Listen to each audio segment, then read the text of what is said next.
Gostaria de agradecer. Muito obrigada, professora Regina, a mestre Chile, também muito obrigada pela palestra, obrigada também, Lucinéia. Agora nós vamos começar o debate. Se você tem qualquer dúvida ou pergunta para as 3 palestrantes, pode agora, esse é o momento. Pode perguntar.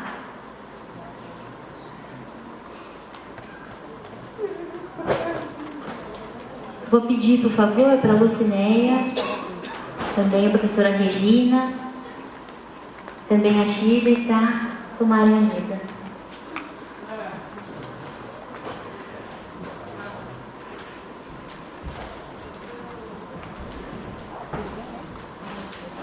Agora não vai dar mais. Não. Quem vai ter que cuidar dele, porque eu vou ter que ficar pra lá e pra cá.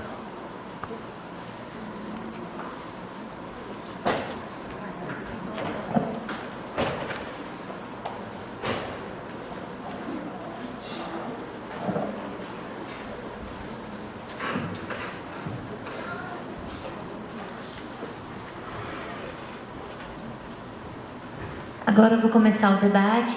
Se algum surdo quiser tirar dúvida ou fazer alguma pergunta, por favor, venha aqui à frente, para que todos possam te ver fazendo essa pergunta, ok? Alguém tem vontade de vir aqui? Não precisa vergonha, pode. Ninguém? Vem aqui então, por favor.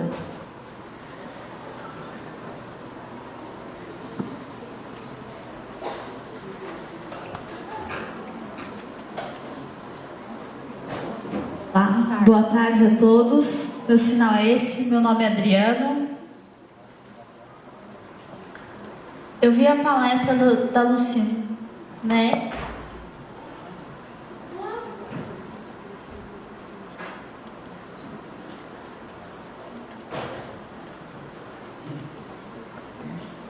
Eu vi toda a história dela. Isso é verdade. A família, a maioria não tem surdos.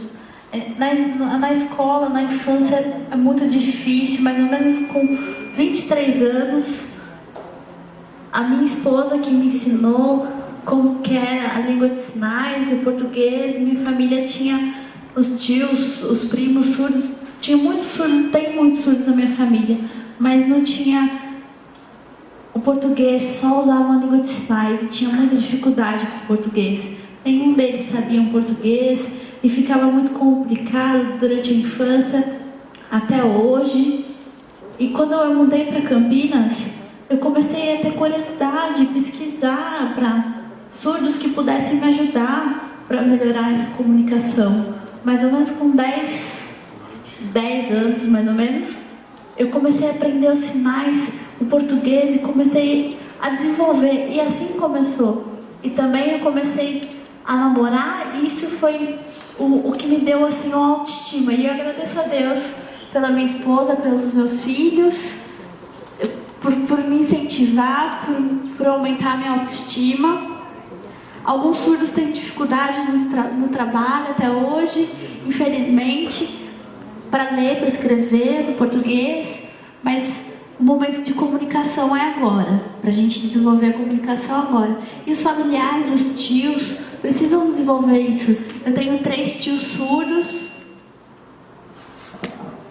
que moram em Natal, e eu percebo que tem um pouco de depressão, e eu fico com dificuldade, que usam gestos, mas eu tento ensinar eles para eles melhorarem. Mudaram para cá, para Campinas. E eu nasci no Nordeste, em Alagoas. Quando eu mudei para Campinas, já fazem 16 anos. E os surdos precisam ter essa interação, os surdos precisam ajudar uns aos outros e continuar lutando para melhorar a acessibilidade em qualquer lugar. Vamos ajudar, vamos melhorar isso. Eu e minha esposa, nós estamos dispostos. Minha esposa é a Kátia, ela está ali. Eu e minha esposa podemos ajudar vocês. E ela que me ensinou a ler e escrever o português, que me incentivou a voltar a estudar no supletivo. Foi muito difícil, nós precisamos de intérpretes, não tinha intérprete no supletivo, e ela que me incentivou, ela que me ensinou português. Era muito complicado, muito difícil, eu chorava, mas eu me esforcei. E eu agradeço muito a minha esposa, ela foi muito especial no meu desenvolvimento. Muito obrigada.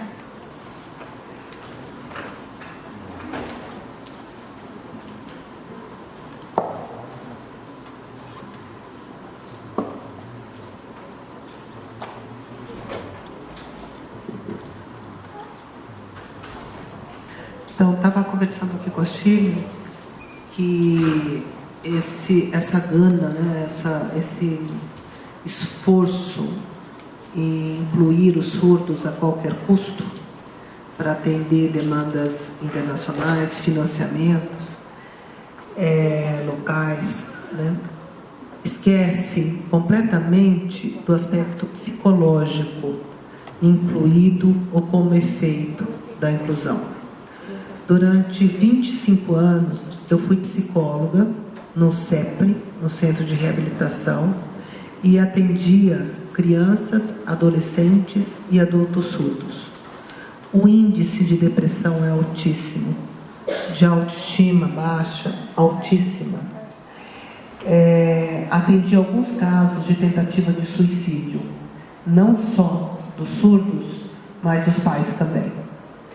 Então, quando se fala muito em autoestima, a Shirley falou da autoestima, que é a estima por si mesmo, é a consciência de si, é de se ver valorizado, não é? E isso, o mundo ouvinte, nós ouvintes, né, que vão desde os pais até os executores das políticas públicas, não levam em consideração, porque para eles o mais importante é que o surdo esteja lá, incluído a qualquer preço. Eu fico imaginando como é se sentir numa sala de aula, sozinho, com uma outra pessoa, só um professor para ela. Os surdos, eles percebem tudo, eles não têm deficiência mental, eles são inteligentes. Eles olham do lado e vê um professor falando em português para 30 alunos. Eles observam os cadernos, observam os exercícios, eles olham o caderno deles, olham os exercícios deles e veem que o caderno deles é muito inferior em termos de conteúdo do que aqueles dos amigos surdos. Muitas vezes eles estão lá na 6ª série aprendendo conteúdo de 2ª série, não é? De uma forma incluída. Eles percebem isso, se sentem inferior. Então, se eu pudesse dizer aos pais aqui, se eu pudesse dizer aos professores de surdos aqui, tendo em vista essa desconsideração e desumanidade que se tem com a pessoa surda dentro da escola, se vocês tiverem um filho surdo, um conhecido surdo, criança pequena, já faça com que eles começam a assistir no YouTube as aulas de Libras de surdos. Antônio Campos de Abreu tem vários líderes surdos que explicam a educação de surdos, tem canais surdos, Surdo Cult, que a internet ofereça para esses alunos o empoderamento que precisam, e desde cedo. Então, usa as redes sociais para que essa criança perceba que ela não é a única surda. Existem surdos professores, surdos doutores, surdos mestres, e que elas possam ser introduzidas nesse mundo. Porque ainda no plano real, no plano presencial, o que a gente vê ainda é o que a nossa colega e militante surdo nos conta. É um desrespeito, algo muito parecido que se fez com os negros, com as mulheres no século XIX, com os indígenas. É uma crueldade, uma perversidade sem limite, amparados por leis do papel, discursos bonitos e práticas extremamente perversas de exclusão dentro da escola. Sai dessa escola crianças com baixa autoestima, pais que acabam se separando, sai dessa escola crianças que não conseguem saber se são surdas ou se são ouvintes. Em que plano estão? Então, eu espero profundamente que a Associação de Surdos seja um local de encontro desses surdos, para politizá-los e para mostrar que eles não estão sozinhos no mundo.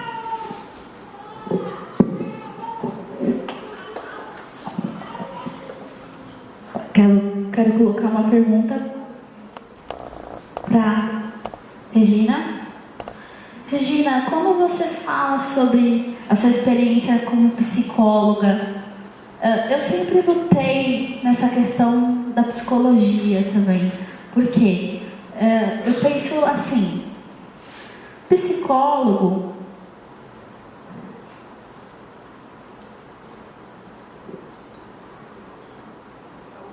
saúde mental, ou psicólogo saúde mental, esse é o sinal de saúde mental.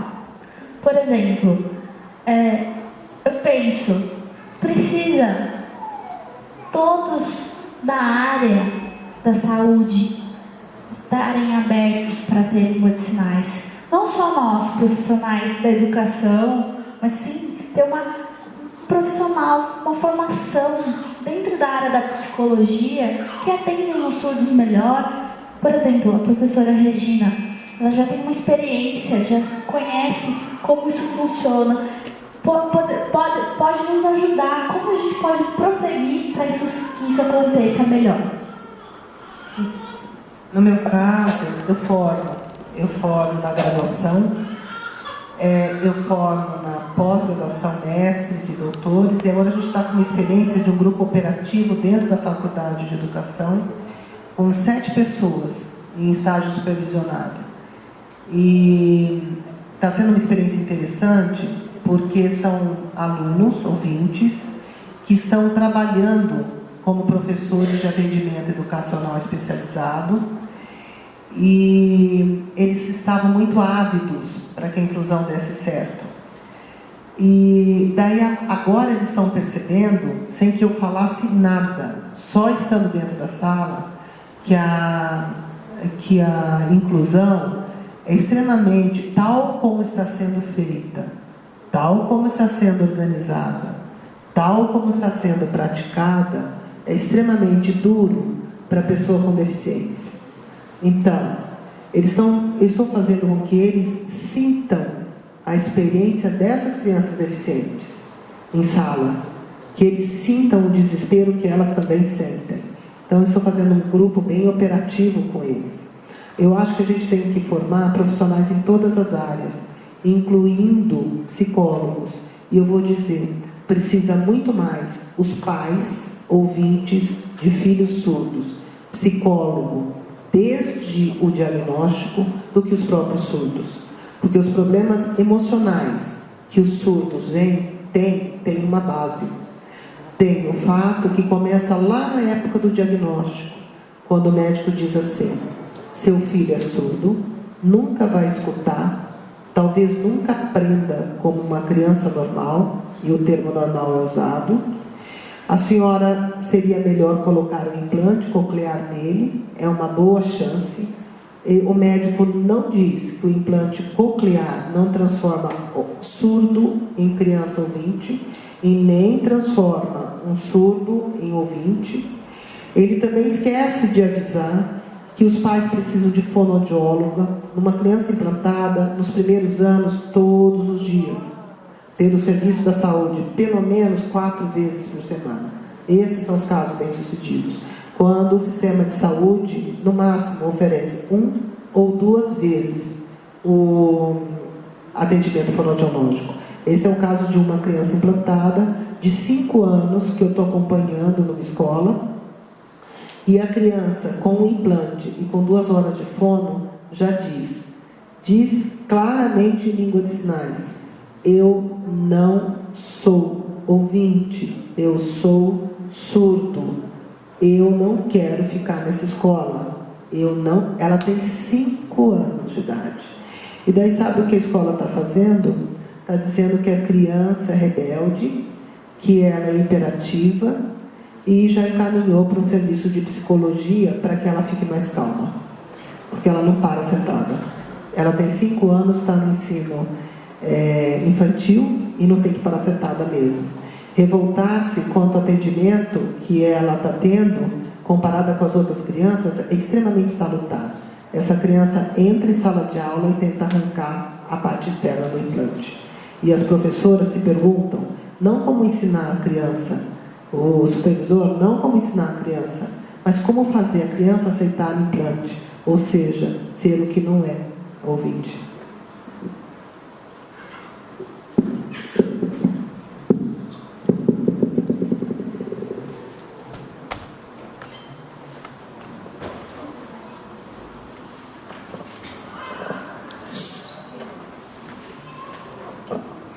Oi, Shirley, você falou a respeito do intérprete.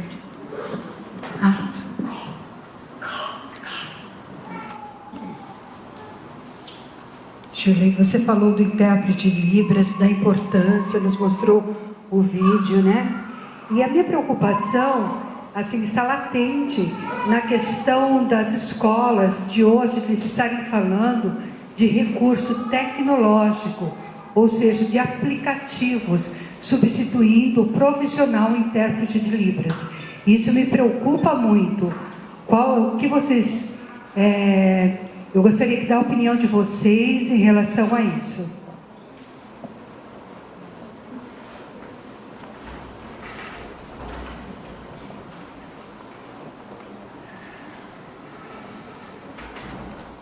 Hoje nós temos vários caminhos, vários aplicativos e temos o intérprete de Libras. Temos muitas coisas, muitos recursos, mas para a vida, qual caminho seguir? Por exemplo, o aplicativo é um robô, é um avatar, e ele falta a vida, ele não tem uma vida. Hoje precisamos colocar a língua de sinais na saúde, isso é o ponto principal. Por exemplo, precisamos mais profissionais do que na saúde, do que na educação. Por quê? Porque, por exemplo, esse grupo da saúde precisa perceber da área, precisa perceber que isso falta comunicação na língua de sinais. Isso precisa desenvolver, precisa melhorar a comunicação. Esse conselho da família é necessário, ter a procura de um lugar para a língua de sinais. A educação começa aí, o ponto com a comunicação, com a língua de sinais. A tecnologia, não vamos cancelar, é impossível cancelar essa tecnologia, abolir essa tecnologia, mas ela sim é necessária. Por exemplo, no Brasil, são 16 mil professores de Libras hoje. São 16 mil professores de Libras hoje. Precisa ter um recurso tecnológico. E 16 intérpretes. Por exemplo, só uma urgência. Um intérprete de manhã e um intérprete à tarde. Um intérprete à noite, dentro de uma cidade. São 3 intérpretes apenas. No Brasil, 570 cidades que não tem. Então, isso é um índice que incomoda, mas o aplicativo ele ajuda, mas ele não substitui o profissional intérprete. Ele não substitui, ele pode ajudar, mas alguns trabalhos ele é necessário, e em algumas áreas também, em alguns cursos também, para o professor, para nós melhorar isso e abrir para as pessoas esse desenvolvimento desse trabalho. Por exemplo, esse humano que usa a língua de sinais e esse aplicativo, lógico que eu vou preferir o humano. Só eu não. Eu penso, é impossível você cancelar a tecnologia, mas isso é um recurso que pode ajudar, mas nós precisamos melhorar essa formação dos aplicativos e dos profissionais. Por exemplo, um professor de inglês. Hoje, tem vários aplicativos que ensinam inglês. internet, mas nunca vai substituir um professor humano. Nunca isso. Então a tecnologia, ela ajuda, mas não substitui.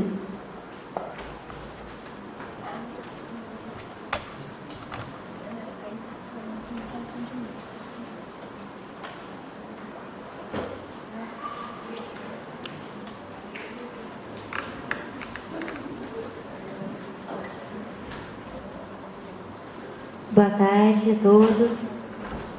Também quero agradecer, foi muito bom hoje vir aqui em Valinhos. Eu estou muito feliz porque eu vejo em outras cidades sofrem também muito com essa questão. Esse é meu nome, Roberta. Esse é meu sinal. Eu sou própria de São Paulo. Então eu queria... Boa tarde para vocês. Cumprimentar a Lucinéia aqui em Valinhos. Eu quero perguntar para você, Shirley, também. Eu lembro que você foi professora na UFSC, das Letras Libras, há muito tempo já, eu lembro. Então, acho importante você falar, porque só a forma pedagogia, só na área de educação, falta em outras áreas, precisa também na área da saúde. Por exemplo, você vai na farmácia, não tem comunicação, entende errado, é importante sim. O que aconteceu já, eu operei no passado, eu operei em abril, eu fiquei muito feliz porque eu esperei, foi difícil conseguir encontrar um médico que sabia Libras. E apareceu uma pessoa que não tinha comunicação, não conseguia me operar. Minha mãe não podia entrar na sala de operação.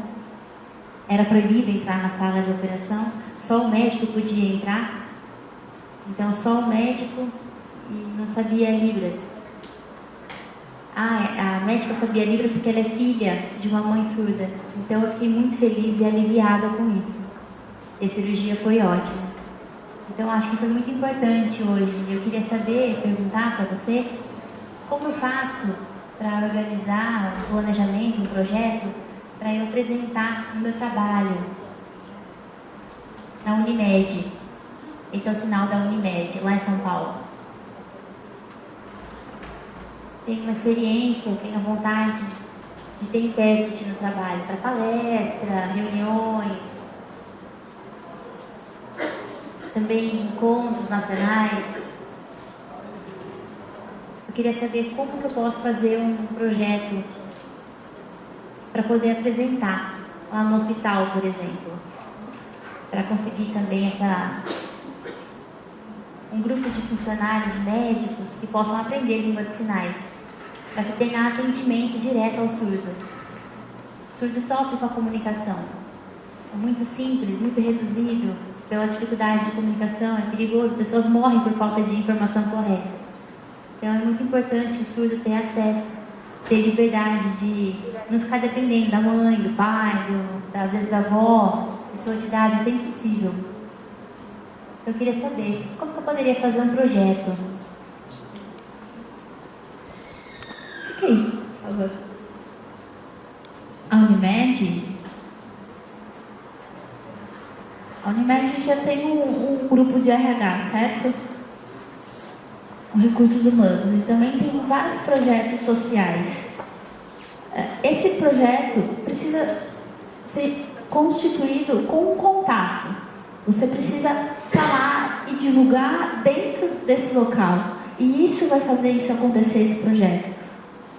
Existem vários projetos dentro da Unimed. Você já viu, por exemplo, tem incentivo à amamentação, direito da mulher.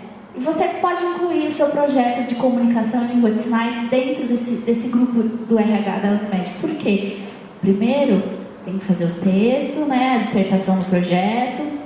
Não conheço profundo todos os códigos de leis, mas eu conheço apenas o público, né? Eu posso mostrar para você como incentivar. Por exemplo, você pode fazer esse projeto e por exemplo, a amamentação em Libras. Você pode incluir a Libras nos projetos já existentes e adaptar isso em língua de sinais, né? O projeto já existe, mas aproveita esse projeto. O mesmo projeto que já existe, por exemplo, o exemplo do vídeo, vai adaptando em língua de sinais, associações da medicina, vai passando a língua de sinais.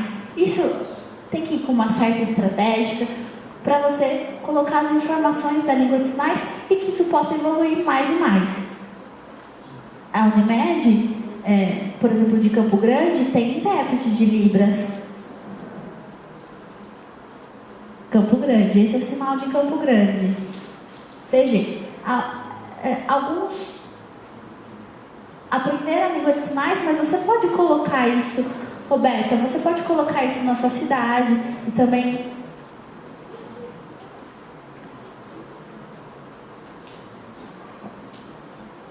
Você pode incluir na sua cidade, isso começa hoje, mas pode ir para São Paulo. A FENES pode te ajudar em São Paulo, dentro da Unimed. Isso você vai conseguir constituir esse projeto com um grupo. É muito importante ter um grupo. E eu torço por você. Você começa esse projeto no Brasil. Eu espero. Tomara. Peraí, só um minutinho. Acho que a Regina vai... Eu tenho uma ideia. Eu acho que quando a Unimed de São Paulo também conhece, pode ser uma coisa bem nova para a Unimed lá de São Paulo.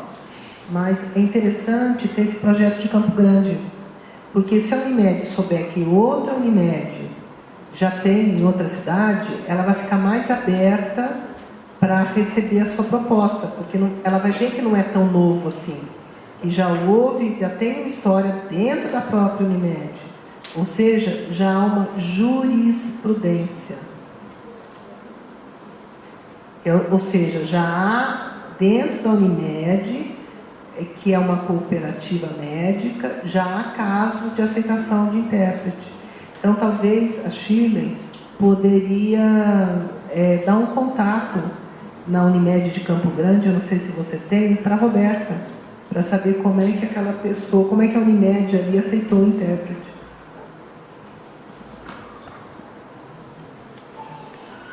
Então, os profissionais da Unimed precisam fazer um curso fora, incluir dentro da Unimed São Paulo, né, para seja próprio do lugar. Sim, mas já dizer que tem lá.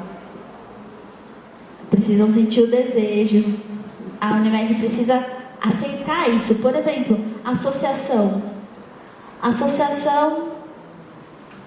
dos psicólogos.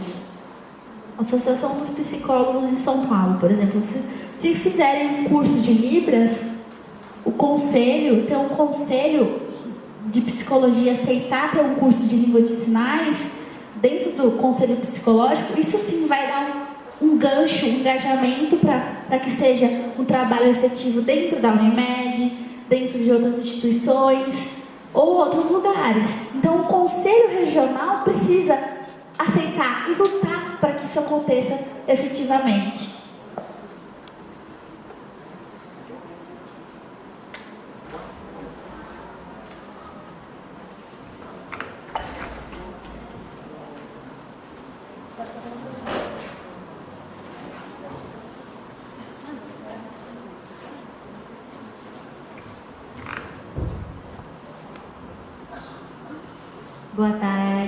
Boa tarde a todos. Esse é meu sinal. Eu moro aqui em Valinhos. Eu lembro quando eu era pequena, estudei na Unisullivan, em Campinas, e eu tinha muita dificuldade na escola, para o desenvolvimento. Eu saía de lá e era perto da escola. Eu ia para uma outra escola que tinha ouvintes, uma escola regular. E aí eu fiz o supletivo, eu não gostei, eu não consegui concluir. Depois que meus filhos estavam grandes já, aí meu pai tá com bengala já, com dificuldade. E aí eu não tinha muito contato com surdos, ter dificuldade, contato com Libras, muito difícil para encontrar. Aí a minha família fala muito, só oraliza. Mas eu entendo bem. Aí quando eu encontro o surdo, a gente conversa igual em Libras. Eu tô tremendo aqui na frente. Só isso.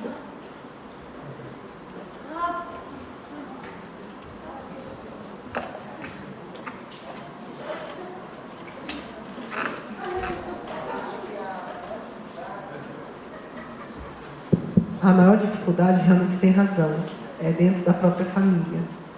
Eu vou repetir.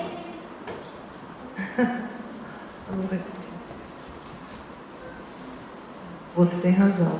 A família é o local onde o surdo se sente muitas vezes mais pressionado. De um lado, para ter que falar, se expressar oralmente, e de outro lado, o marido seu é ouvinte. Então. O ex-marido tinha muita dificuldade de comunicação, aí até teve que se separar, porque era horrível a comunicação dela com o ex-marido. Então, essa é a grande questão da família.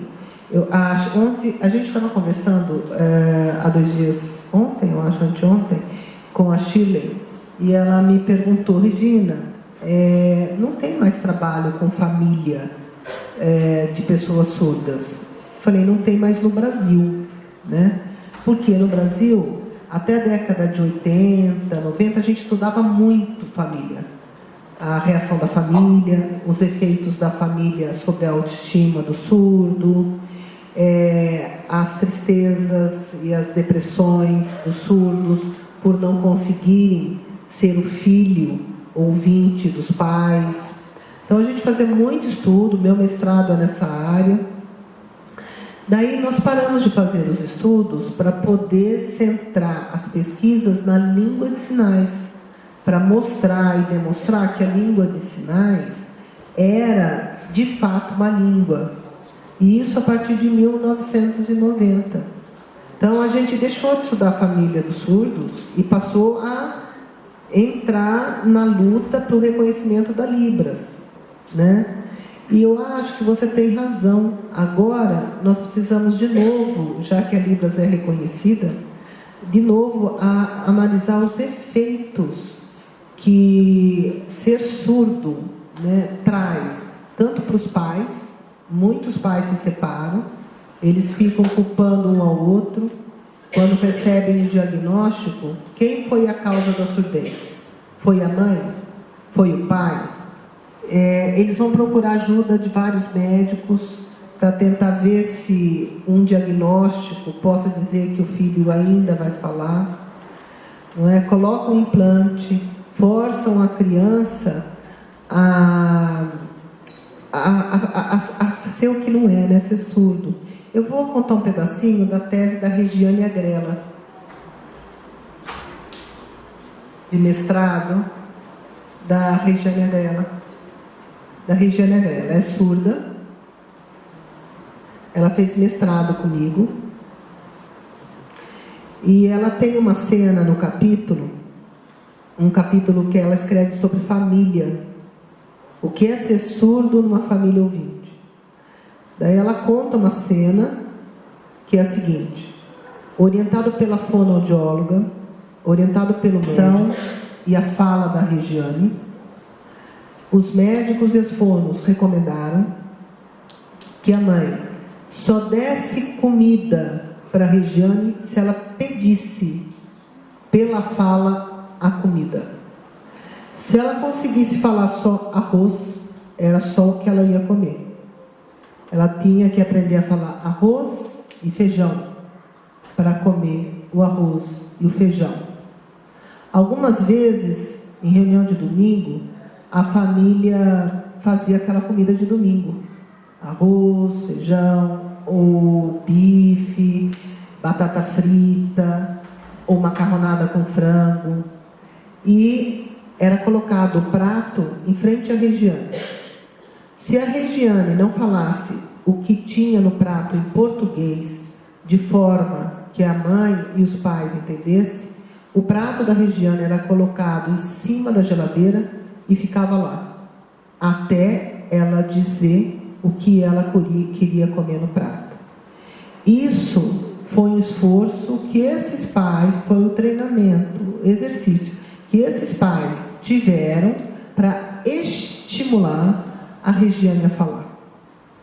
Então, imagine o sofrimento. Quando eu peguei a Regiane agora para orientar, agora ela é minha doutoranda, ela está fazendo doutorado comigo. Mas durante o mestrado, rever todas essas cenas familiares para a Regiane foi muito difícil. Porque ao mesmo tempo que ela tentava entender o papel da família em relação à pessoa surda, ela também falava e lembrava da história dura que ela teve dentro da sua própria família. O trabalho da Regiane trata dessas questões e ele está disponível no sistema de biblioteca da Unicamp, SBU. É só procurar por Regiane Agrela, dissertação, e vocês podem dar o download na tese de mestrado dela.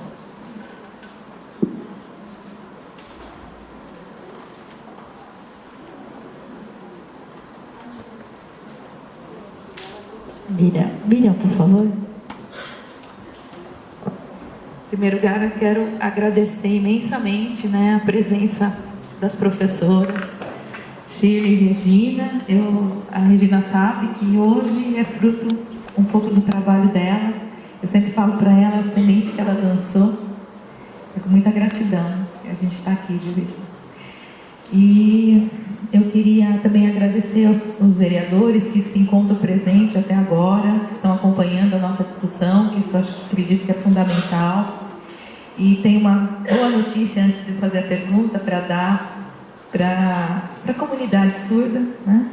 Nós temos presente hoje nós ganhamos de presente um advogado que vai nos auxiliar na nossa associação. Eu não sei se ele está percebendo que eu estou falando dele. E eu fico extremamente feliz, que é um presente, né? Além de a gente estar comemorando a lei, a gente ganha com muita gratidão, Ulisses. Obrigada mesmo, viu? Então, nós temos, depois que começou o movimento, 2 leis, a gente tem bastante conhecimento, que foi uma luta. A Elaine ajudou muito, a irmã do vereador Kiko, o Giba e o Kiko foram assim, fundamentais nessas 2 leis que hoje existem, que é a lei do Dia do Surdo e a lei do Dia da Libras. Mas tem uma terceira lei que foi feita no ano passado, e eu gostaria de ouvir a opinião de vocês, das 3, da Lucinéia também, que a lei, se eu não estiver falando errado, me ajuda o grupo, que é para que cada escola da rede pública de Valinhos tenha um professor capacitado em Libras. Então, eu gostaria de saber o que vocês pensam a esse respeito, sabendo que hoje, efetivamente, a gente tem um aluno surdo estudando na EJA, que se encontra presente. Ele começou dia 13 de fevereiro, até agora está sem intérprete. Nós temos a Rafaela, né, filha da Nalva, que está aí, que ela usa implante, inclusive o implante está quebrado, então ela está surda totalmente. E nós temos também a Monique, né, a Monique estuda na mesma escola que eu trabalho, no período da tarde, e ela tem uma professora que é substituta, acompanhando o desenvolvimento dela, mas como professora substituta e, na verdade, não como uma professora bilíngue. Entendeu?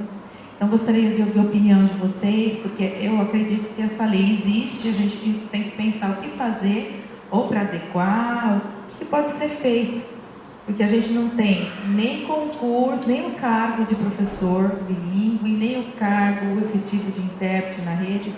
Nós estamos com uma defasagem muito grande nessa área. Não?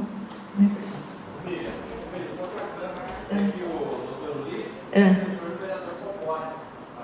Sim, também esqueci de falar. O Ulisses, além de ser, né, ele também é assessor do vereador Popó.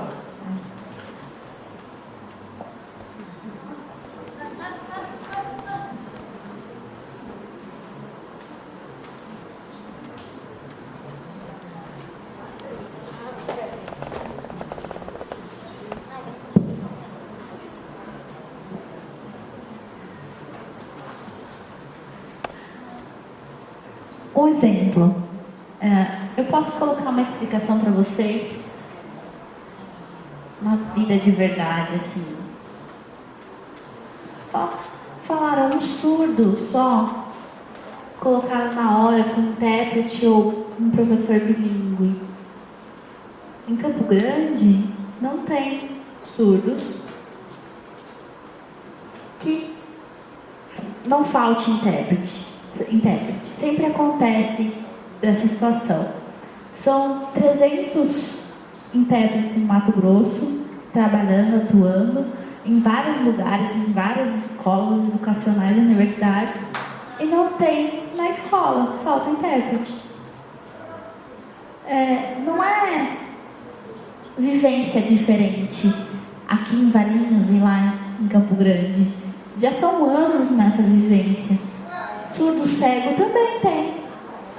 Tem Libras tátil, guia intérprete, falta os guias intérpretes. Outro também, surdos com uma deficiência intelectual, um atraso cognitivo. Instrutores ouvintes, mediadores que acompanham esses alunos. Eu não consigo ver intérpretes efetivos trabalhando nas redes. Não consigo entender o que acontece. Eu sei que tem, mas essa efetivação em São Paulo também me causa uma angústia. Eu fico, como que pode um surdo sentado ali na aula, na sala de aula, esperando o intérprete, enquanto os professores ouvintes dão suas aulas em português? Também, por exemplo, no Enem, a prova Brasil, que não tem o recurso da língua de sinais, o surdo não sabe. Olha só os professores falando, o surdo não sabe, o surdo não consegue resolver isso, o surdo não sabe português, o surdo não sabe história. Como assim? Calma aí. A comunicação, o português, cadê? Eu penso que é um crime isso, é um crime linguístico isso, uma violência linguística isso. E nós precisamos lutar. Não começa só comigo, vocês também. E não pode só os surdos. Os surdos vão resolver. Os surdos têm direito, mas precisamos nós todos. Esse é o momento de nós nos unirmos. Por exemplo, uma brincadeira qualquer, coloca o surdo acompanhado. Não precisa de acompanhamento. Eu preciso do intérprete, ok. Um professor bilíngue, preciso disso. Mas eu quero a comunicação real, a informação real dentro da sala de aula. A aprendizagem seja verdadeiramente acontecendo ali. E é isso. Infelizmente, Miriam, acho que são todos os municípios que isso acontece. Bom, eu vou dizer uma coisa forte aqui. Há algum tempo, eu estou estudando e ajudando o movimento surdo na leitura das leis. Eu li alguns autores, alguns juristas e também filósofos do direito, dentre eles Michel Foucault. E o que eu estou concluindo nos estudos? Meus últimos artigos e os meus últimos trabalhos é sobre a questão das leis e das práticas sociais, das mudanças de práticas. O que eu tenho percebido é o seguinte: o que eu tenho constatado é a tese que Michel Foucault já defendeu na França, antes de morrer. Morreu em 1984. E ele dizia que as leis, não garantem direitos. As leis criam crimes, mais do que garantem direitos. Então, a LBI, a Lei da Libras, 5.626, o Decreto 6.949, que é o único tratado assinado pelo Brasil, junto à ONU, que é a emenda constitucional. A gente não precisaria de mais leis. Ótimo que Valinhos agora, ela reedita ou ratifica leis existentes. Porque o que está acontecendo em Valinhos é que houve uma ratificação de leis já existentes, leis maiores já existentes. Então, acho ótimo Valinhos tomar para si essa responsabilidade, porque uma vez que ela ratifica, ela também agora, o poder legislativo deve, a meu ver, acompanhar, cobrar a execução dessas leis. Mas a gente sabe que isso não é fácil. Por quê? Porque há um emperramento, às vezes, junto àqueles profissionais ligados ao poder executivo, às orientações pedagógicas das escolas, às diretorias de ensino. Até chegar no aluno, essa lei demora, às vezes, muito tempo para poder ser aplicada. No Brasil de hoje, nós vivemos um processo de judicialização. Ou seja, temos direitos, sabemos que temos, mas não raro a gente tem que ir ao Ministério Público, à Defensoria Pública, para garantir o direito de ter direito. Né? Então, nós estamos num processo de judicialização. É o que está acontecendo na Lava Jato, é o que acontece quando eu vou me aposentar e não me dão o direito de ter o equivalente ao que eu paguei, tem que entrar com recurso. Eu vou ter esse direito, mas vai demorar para ter. Então, conversando com promotores e defensores públicos, que são aliados às causas de direitos humanos em Campinas, o que eles me deram de pista, e eu falo para os surdos, é muito importante ter organização de surdos, associação de surdos. Por quê? Porque essas associações podem receber esses crimes, né, de não acessibilidade, de não oferta de direito, e realizar um processo de ação coletiva contra o Estado, contra o município, contra a instituição, contra a escola. Porque um processo, quando é coletivo, parece que há um tempo muito rápido, 15, 20 dias, que a instituição é interpelada a responder. Quando é uma pessoa que manda o processo, ela pode ficar emperrada. Mas quando é uma ação pública, não uma demanda, é uma ação pública, tem que se configurar uma ação pública contrária a um poder, né? E isso vai para o juiz. Eu sugiro que, pelo promotor de Campinas, que entre com uma ação popular. Por isso que é uma organização de surdos organizada, de fato representativa, é importante, porque ela pode pressionar o juiz, pressionar a defensoria, o Ministério Público, e uma pressão que o Ministério gosta, né? Porque quando a gente vai para o Ministério, ele pergunta assim, mas é só esse caso? Tem mais casos? Vocês teriam mais pais que poderiam estar juntos? Porque uma ação coletiva é muito mais forte do que uma ação individual.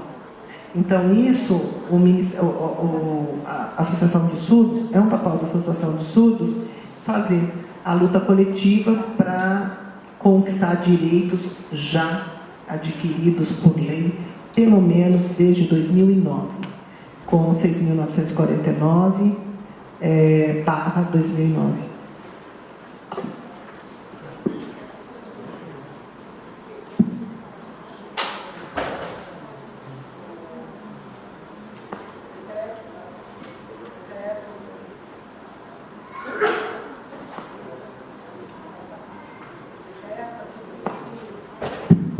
O decreto a que me refiro é o decreto 6.949 de 2009. Ele é a tradução da Convenção Internacional das Pessoas com Deficiência, assinado pelo Brasil em 2007. Ocorreu na cidade de Nova York. Em 2007, o Brasil assina e ratifica. Isso também quer dizer que as associações e as federações de surdos e das pessoas com deficiência podem avaliar e fazer denúncias diretamente à ONU se não houver cumprimento dessas leis. Por quê? Ao ratificar, ao ratificar a Convenção de Nova York, o Brasil se sujeita a ser avaliado nas suas ações de inclusão ali concordadas junto com os países signatários.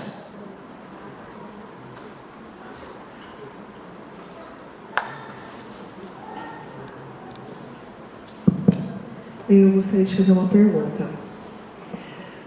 Aqui no nosso grupo de intérpretes, onde que nós nos dedicamos a fio com cursos, militando, participando, tendo contato, investindo em livros e tudo mais, para que sempre podemos melhorar para ter um atendimento melhor.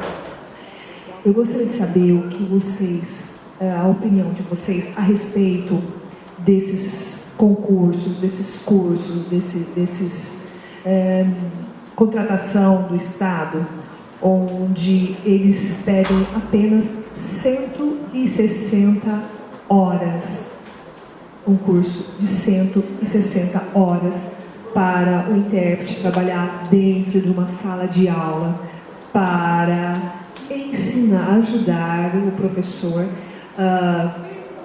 em disciplinas de português, matemática, ciências, geografia, estudos, sociologia, inglês, educação física, matemática, português, palestras e tal, enfim, em tudo. Qual a opinião de vocês, tanto da Regina como uma personalidade estudiosa, que nós temos a referência, principalmente eu particular, e a Shirley como a representante também de surdos, e a Lucineia como que já passou na sua trajetória até agora?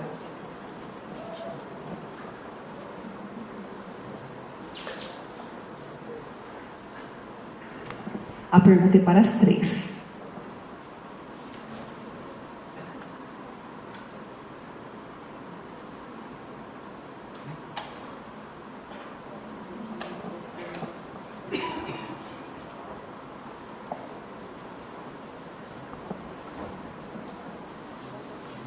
Então, eu vou explicar de forma simples. Você falou sobre o curso de Libras para o ouvinte, 160 horas, e está pronto para sair interpretando. Mas não é simples assim. Mas depende. As pessoas têm capacidades diferentes. Tem pessoas que têm mais dificuldades e levam mais tempo para aprender que outras pessoas. E tem pessoas que aprendem mais rápido. Isso...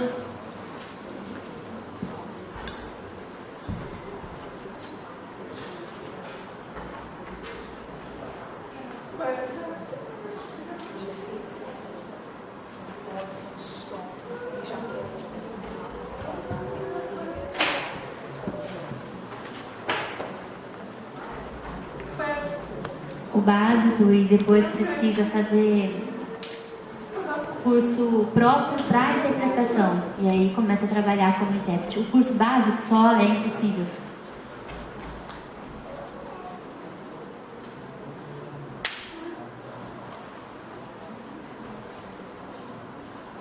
Obrigada, Lucinéia.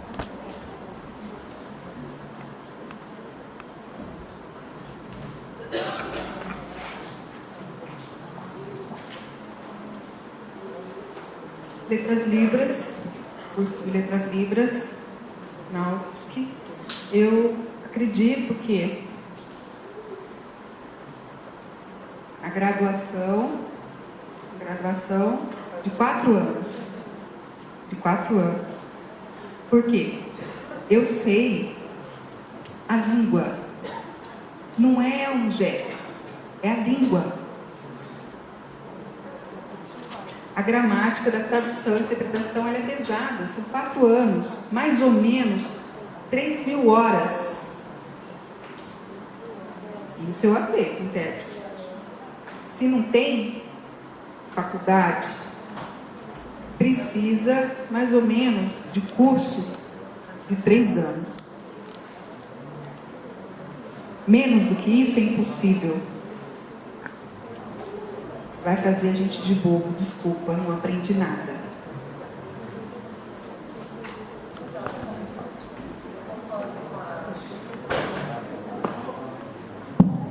Eu concordo com a Chile que não vai adiantar muita coisa. Daí eu fico pensando, se não vai adiantar muita coisa, por que se faz? Né? Então, não vai adiantar nada. 160 horas, o edital existe 160 horas, não vai adiantar nada. Então, por que se exige o que não vai adiantar? Contra o que se quer? Primeiro, barateamento e sucateamento do ensino. Porque você pode contratar um técnico que tenha um curso técnico ou alguém que tenha uma graduação e com 60 horas de libras. O salário é menor, muitas vezes é temporário, porque nem sempre tem surdo na sala de aula, e daí o pensamento fica circular, dizendo assim: a gente não tem intérprete porque não tem surdo, então a gente não vai investir nesse profissional. Mas os surdos não vão na escola porque também não tem intérprete. Ora, eu visitei 2 igrejas, uma na Baixada Santista e outra em Campinas. Uma é uma igreja evangélica, e quando eu cheguei ali em Santos, falei: bom, quantos alunos matriculados tem em Santos? Daí me disseram: não sei, precisamos ver. Eu fui na igreja evangélica, tinha 50 pessoas lá, 50. E por eles, é muito fácil saber onde que eles não estão, onde eles estão. Eu aprendi Libras numa igreja evangélica, também batista, 2 anos fiquei frequentando, apesar de não ser evangélica, né? Fiquei 2 anos frequentando. E hoje continuo trabalhando dentro dessa igreja. A minha questão é a seguinte: por que eu não posso trabalhar na escola? É muito mais fácil trabalhar dentro de uma igreja onde você tem surdo. E por que os evangélicos, os cristãos, os espíritas agora estão constituindo um grupo tão grande, bem preparados, de intérpretes, e não a escola? Porque é claro que de um lado tem a doutrinação. Claro, não vou fazer crítica nenhuma ao processo doutrinatório, né? Mas o objetivo da igreja não é ensinar, não é escolarizar. E por que a igreja dá um bom exemplo de formação de intérprete e o poder público não dá? Por que eles não vão na escola? Por que eles vão na igreja e não vão na escola?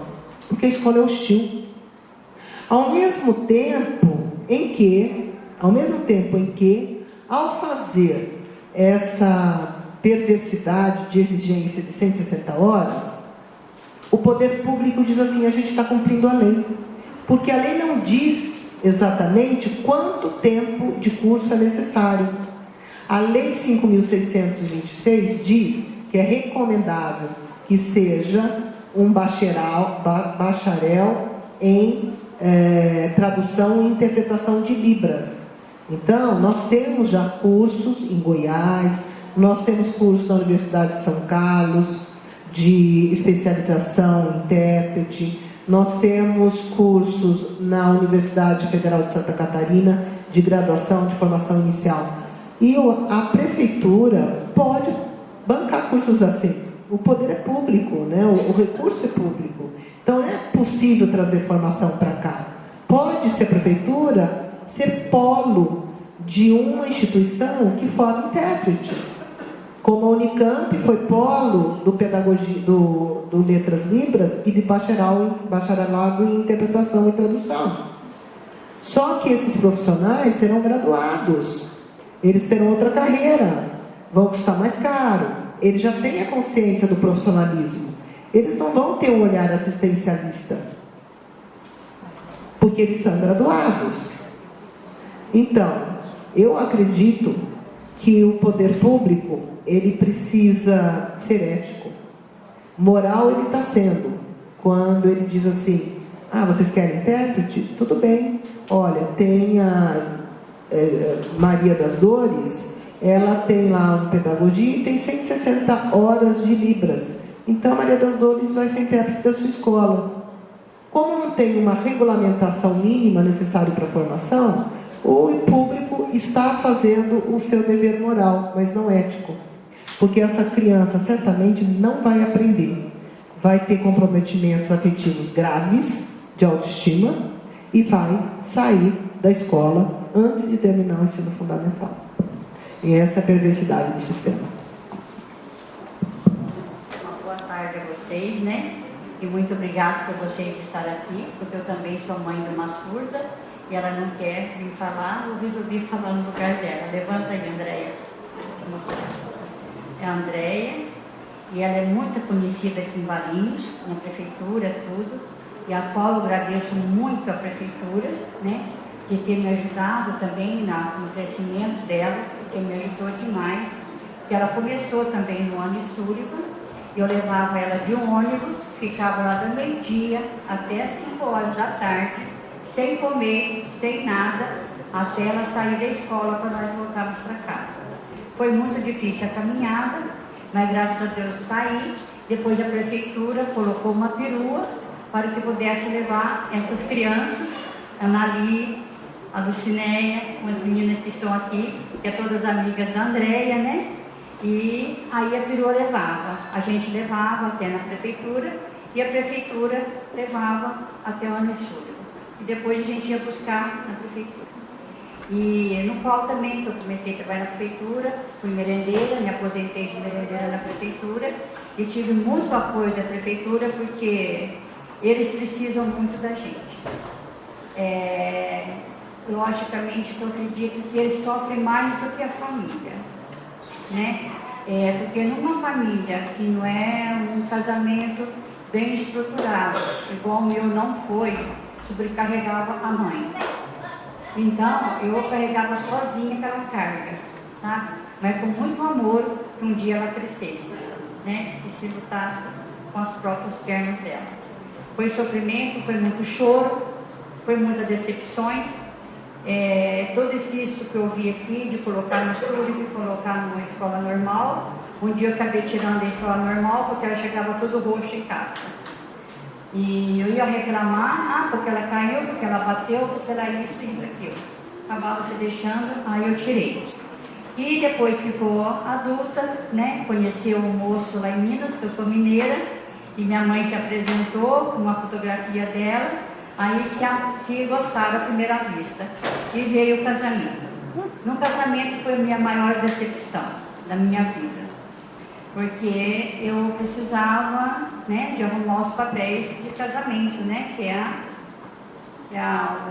o civil e o religioso. Quando eu cheguei no civil, falaram para mim, não, eu não vou fazer o casamento dos dois. Aí eu falei, por que não vai fazer o casamento dos dois?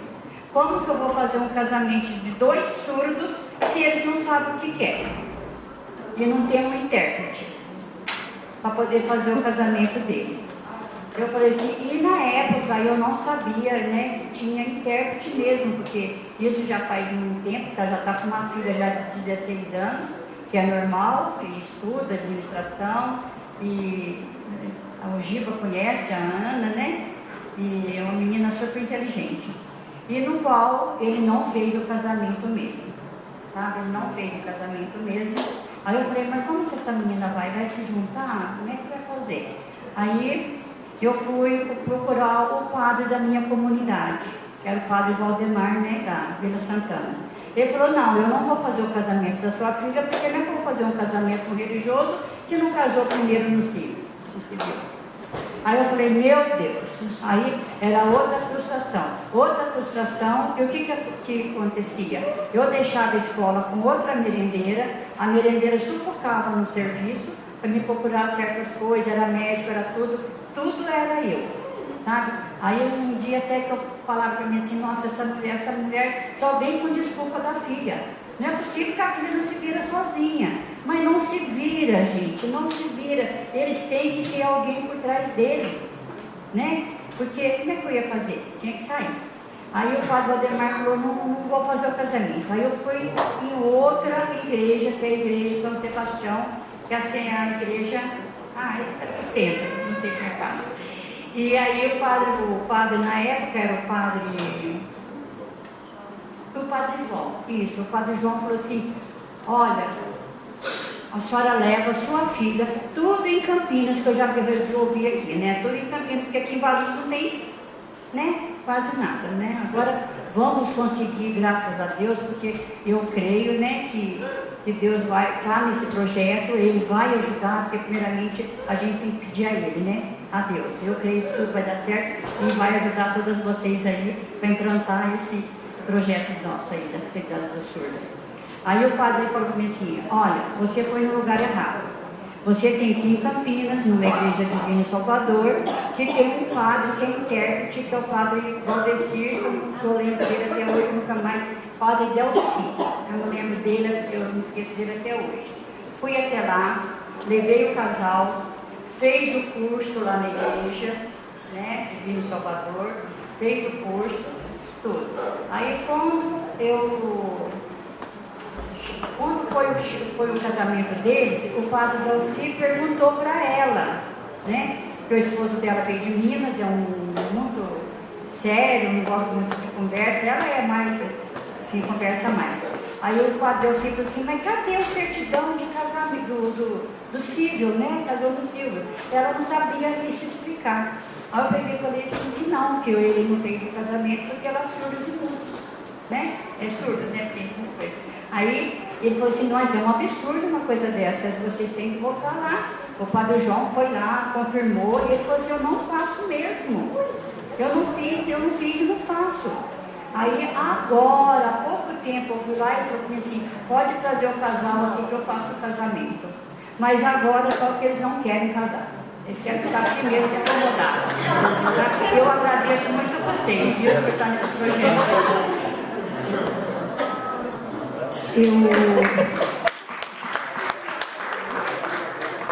Eu preciso, infelizmente, antes de eu dar a última palavra, só dizer que, pelo testemunho que eu ouvi, confirmando aqui, que se a igreja faz, o poder público tem que fazer. Por que o poder público tem que fazer? Porque a igreja tem dificuldades. E o que você colocou aqui é uma verdade, porque na nossa comunidade, desde que a Brenda chegou aqui, mudou para Valinhos, veio de Curitiba, ela cobrou essa ação dentro da igreja e foi instituído um trabalho por causa da Brenda, e hoje ele é enorme esse trabalho, tem um curso dentro da igreja. Já a Merari, que estava aqui, não sei se ainda está, foi trabalhar na faculdade porque ela aprendeu na igreja ser intérprete. Nós temos na igreja, eu acredito que hoje, umas 15 ou 20 pessoas que se tornaram intérpretes da língua por causa da Brenda. E hoje nós temos um congresso enorme, que uma vez por ano lota a igreja. A Brenda está aí, poderia falar muito melhor do que eu, que recebe os surdos, inclusive de outros estados, para este congresso. Então, se a igreja, com as dificuldades que tem, ela consegue fazer muito mais o poder público, que é a obrigação dela, do poder público, que recebe os impostos, tanto de vocês que são cidadãos, quanto da família de vocês também, e nós que fazemos parte dessa causa.